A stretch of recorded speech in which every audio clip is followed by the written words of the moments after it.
อย่าไปสนใจกับคำของคนที่เขาคิดไม่ดีกับเราพระพุทธเจ้าตรัสไว้ว่าเวลาที่มีใครสักคนเขายื่นของให้เราแต่ถ้าเราไม่รับ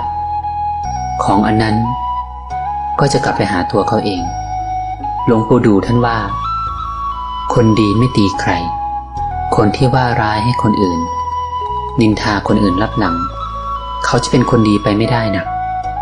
คำนินทากาเลของคนที่คิดไม่ดีกับเราก็เหมือนน้ำลายที่ถมขึ้นฟ้าแต่ฟ้าไม่รับน้ำลายนั้นก็จะตกลงมาใส่ตัวเขาเองถ้าเราเป็นคนดีเสียอย่างอย่าไปกลัวคำคนทองแท้ไม่เคยกลัวไฟฉันใดคนดีก็ไม่เกรงกลัวต่อคำนินทาฉันนั่นแหละขอเจริญพร